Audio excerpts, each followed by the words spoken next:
Ladies and gentlemen, welcome to another episode of Prep Your Standard NATO. Today's guest is Greg Wallace from Bodhi Tree Surfboards. Thank you so much. Hey Shirley, how are you? Good.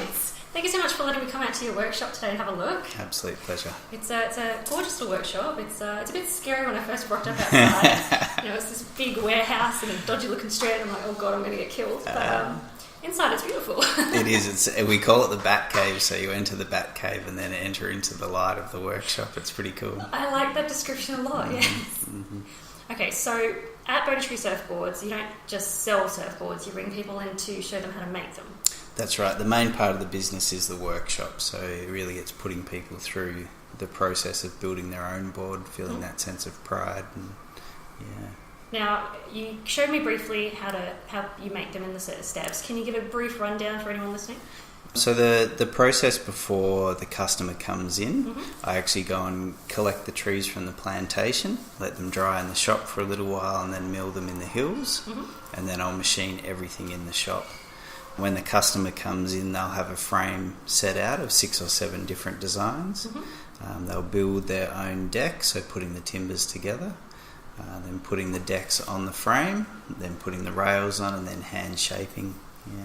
Great. So you've got a few different types of boards you can make. I saw a wedge tail and I saw a couple of other things. That's right. So basically anything from a bodyboard up to a 10.5 foot paddleboard. Wow. So Malibus and fish and Great, and it's customisable. People can do whatever they want with them. Basically, if they can think it, we can do it. So awesome. You've probably seen some crazy designs come through, right? The probably the most dramatic one was a 7'6" old style board that ended up as a 4-foot bodyboard. Okay. So it's fairly creative reconstruction going on. I bet, yeah. So, besides making your boards yourself, what makes your boards so special? The process is from 1929, so it was in between solid wood and foam, and they were looking at ways of saving weight. And that's unique about it, and it's sustainably grown timber. It's very feature orientated, but I think it's the hands-on. It's the ability to build it yourself, and I often think about it that when I go and surf, like how many people in the water know who built their board, who shaped it, how many people built their own, and then how many people built their own out of timber. Great. So how long does it normally take to build one of these boards? We say that it takes about 6 days or 60 hours, but it can be up to 2 years. We've just had a gentleman that's finished his board after 2 years. Wow. Just cruising in 2 or 3 hours, maybe a month, and just tinkering, and it's just his time to relax and chill out. Yeah. So it's very much a go at your own pace kind of thing. Very much, yep. Yeah, great. So do you actually have any military connections? No, not directly. My grandfather used to work on the Liberators in World War II, and his father-in-law was an Anzac. So there is some history there. There is some history there, but the main connection is actually from the ex-service personnel who have come through the program. Yeah, so despite the fact that you don't have any direct military connections, you've got a program set up where you bring veterans in and they shape their own boards. Yeah. So tell me a little bit about that.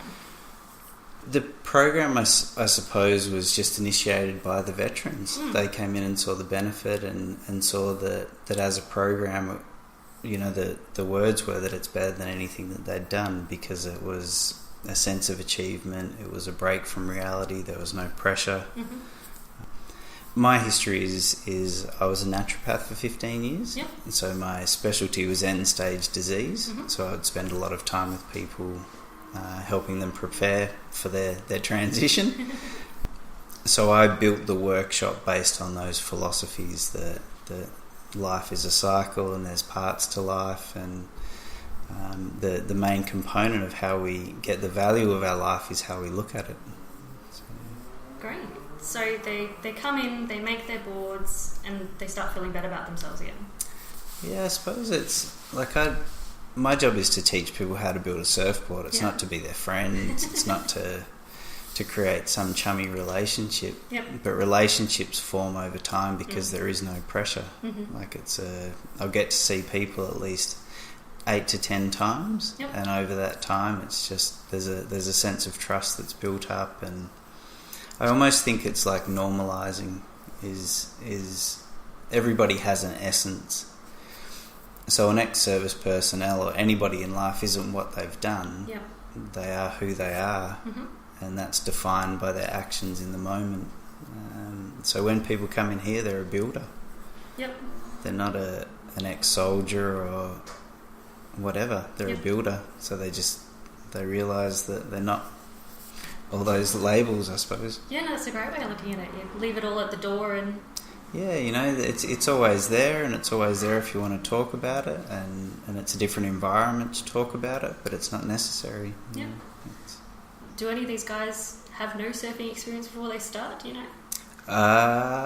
So far, most of the ex-military personnel have been surfers, whether they're from the Navy or the SAS and things like that.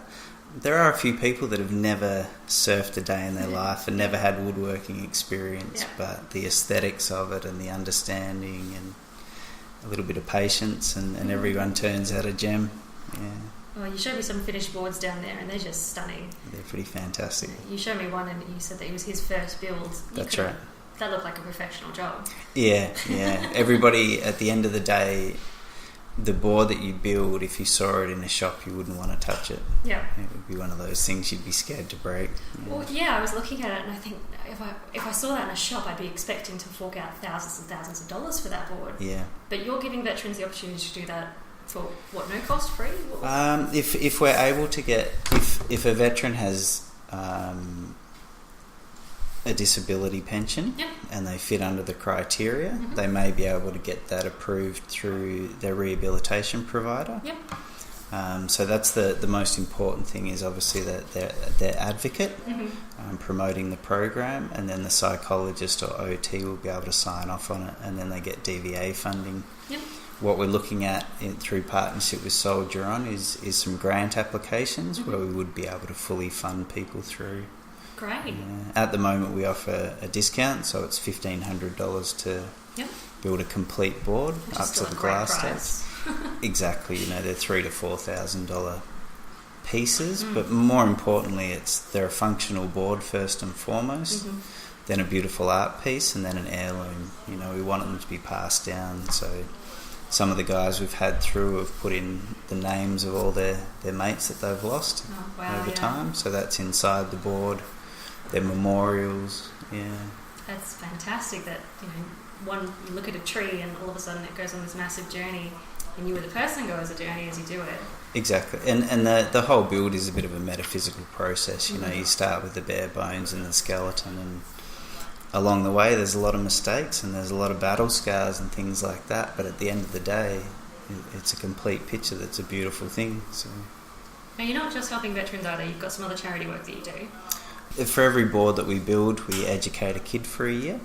So in a developing country, so it's $40 from each board. We'll give education to a child. So it's pretty exciting. Great, got this little cosmic little love fest going on down here. Yeah, you know, I figure for me, I get to stay in my shed all day, so I should be obliged to help people. Fair enough. Look, this is a really great program, and I think, guys, if you're listening, if you want to get involved, check with your advocate, see what you can get through DVA or Soldier On to come down and give it a shot, because it looks amazing. Yeah. There's some great feedback coming from people online about it. Where can people find you? www.bodhitreesurf.com.au, and just the hashtags Bodhi Tree Surf on Instagram and Facebook. Yeah. Great, wonderful. Thank you very much Thanks, for your time. Shayla. Cheers. Thank you. This podcast was edited, published and produced by the RSLWA. Head to www.rslwa.org.au for other content. Make sure to subscribe to this podcast and follow us on Instagram, Twitter and Facebook.